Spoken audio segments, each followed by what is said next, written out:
Hello there everybody, welcome. This is Alakai coming to you with another Deck Tech video. Haven't been on for a little bit of time, took a week off to kind of reset myself and get myself ready for DC. It's going to be released tomorrow, as a matter of fact. I'm hopefully going to get this video up tonight.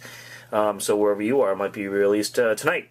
But anyways, I thought I'd come to you and talk to you about another deck that kind of popped out not too long ago.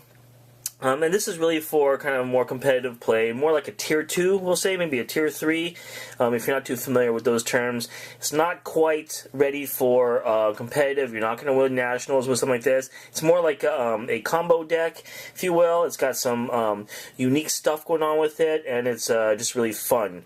But unfortunately, it does take a couple of high-dollar cards that some of you guys have commented that you don't like the deck techs so much because it requires, I'm always using these expensive cards, but I promise you can actually use this without something like Gabi, but Serena is really something you do want to use.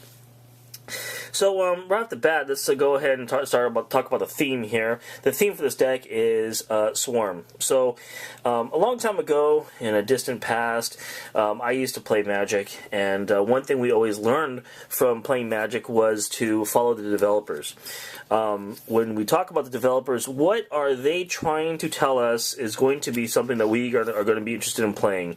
What is it about this set that's going to be unique? What can we actually see some power in? Where do they want to lead us to?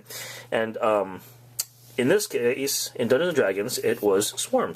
Swarm was by a couple different cards. I did talk about it in the past, but one thing you want to talk about here is kind of how it goes along and how it's been trimmed down to kind of help. So Cobalt is the main Swarm card. You pull one. If you get one in your pull, you're going to be able to go and grab another die. That's huge. You're going to just constantly be ramping. But the best part about Cobalt is that it's only a one fist. It's really cheap. So you can constantly count on this guy to come out. You're going to saturate your bag. You're going to have a lot of characters at one time. Then we always have Morphing Jar. Now, I am still a huge fan of Morphing Jar because why? It's a one mask. Mask is obviously the most utilized, most utility utilized, can I say. And it's got really strong stats. 0 to 1, 0 to 2, and 1, 4, 3. That's huge. That's massive. So only for one mask, it's got a giant, it's really an efficient card. Just got to be careful of it. You don't want to grab too many of them at one time, except in this case, really. Because in this case, you want to grab those cards. You want to get up as many as you can of those low-cost cards, and you want to make sure you get them fielded. And the reason why is because you're going to drop Human Torch. Johnny Storm shows up again. This is going to be another power card for you because what you're going to be doing is you're going to put him on the field and you're going to be fielding all your characters, sidekicks, and all these guys, and you're just going to be pinging your opponent. 1, 1, 1, 1. That's huge in the case of the Swarm, because you're going to be recycling and you're going to be getting in a lot more characters, right? 2 cost, 3 cost, 2 cost, 1 cost.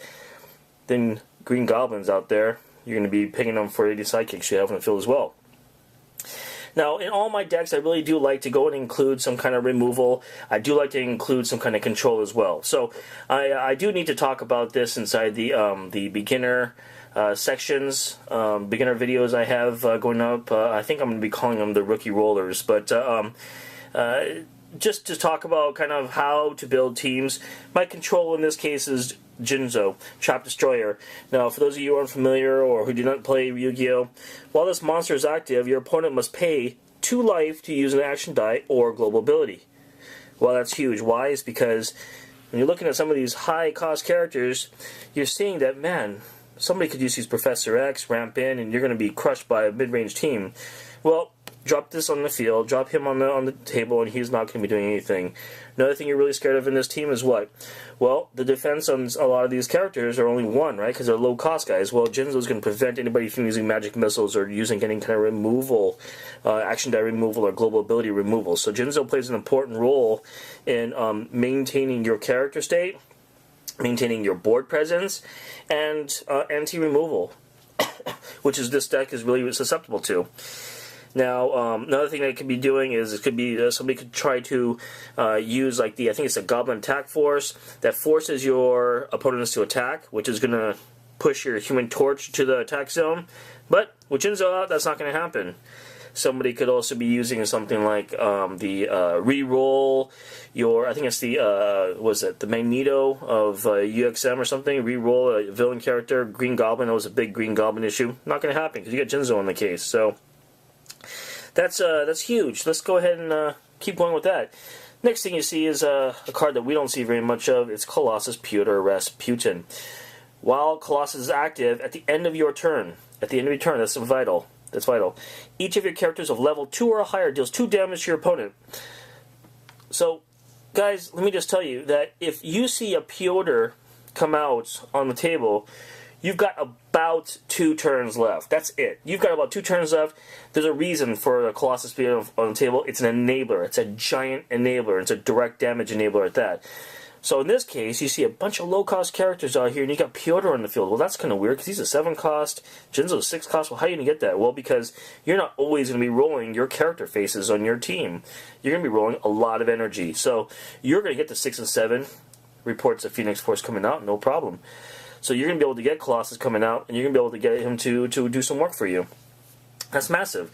Another thing that you can actually be on the lookout for is something like this, the Apocalypse Earth 295. When fielded, reroll all other non-Apocalypse characters. Now, the thing is with this card is that you are in control, right? You have that card. So you want to attack in as much as you possibly can, clear your board as much, even with Human Torch, get it all out. And then when fielded, didn't do your Apocalypse, right? On the next turn, so you're basically as close to empty as possible. Reroll all other non-Apocalypse characters. Your opponent takes 2 damage for each of his or her die that rolled energy. So you want to leave your opponent with a bunch of sidekicks or whatever they got. You want to make them re-roll it all, and then all of a sudden they are going to be at 2 die. They're going to be hit for 2 damage based on the quantity of characters. Very similar to Storm. With a deck like this, also, you also want to use something like Relentless. Relentless is going to help your guys get through, so you are going to have a lot of characters. I'm not going to do a whole lot of damage, so your opponent's not going to be too scared, but you can use Relentless in order to buff them up. Another thing you can possibly use is some of the other new creatures, things like the Yu-Gi-Oh cards, in which you get like enable your like +1 attack by paying a mask or a shield or whatnot. Those are all called pumps, right? Those are all going to pump up your characters and swing in for a lot of damage. Well, you want to make sure you have that clear, and you're not going to go and have any kind of blockers, and that's the way to do it. So Relentless everybody up. Hopefully it helps. I'm excited for DC tomorrow, or today, depending on where you're watching this and who you're watching this with and all that. I'm going to be coming to you with some starter sets. I'm going to be coming to you with some pack openings, which I love to do. And I'm back. Take care, guys. We'll talk to you soon. Hello, everybody. It's Alakai. We've got ourselves, should be 5 packs of Battle of Faerun Dungeons & Dragons Dice Masters to open up. Let's go ahead and do that. Let's do it.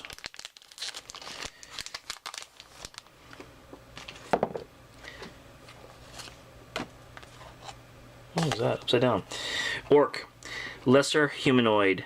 No text, just a beefy creature. 2 fist. It's got 1/3/3 for its level 3. Not too bad. And then half orc fighter. 3 and a fist.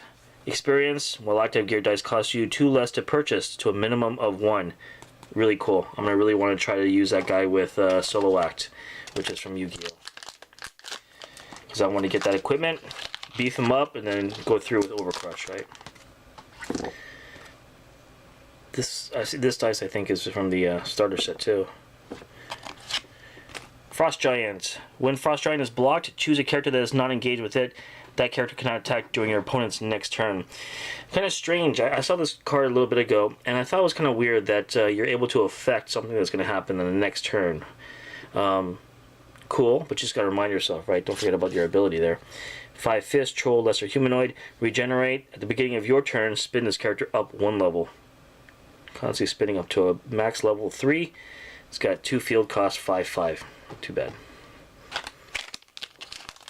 Number 3. It's a unicorn. Oh, Treant too. While active, evil characters cost 1 more to field. Pay a shield to prevent the next 2 damage that you, the player, take from an ability or action die this turn. Okay. Unicorn. When fielded, if an opposing evil character is in the field, you may field good characters for free. Really nice, really nice. So now we're looking at, instead of Avenger teams, or instead of like Fantastic Four or any kind of affiliation like X-Men stuff, villains, we're looking at good and bad, right? Which is very flavorful still.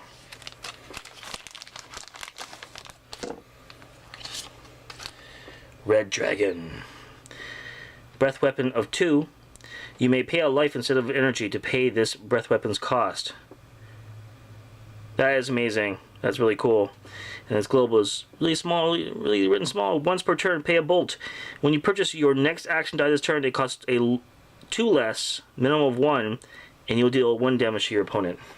Text is getting tiny there. And then Mummy, 5 fist. Undead creature, energy drain. While active, mass characters cost you 1 less to purchase to a minimum of 1. Well, it's a good thing you said that, because I would put Canopic Jar on that thing and get it down to 0 cost.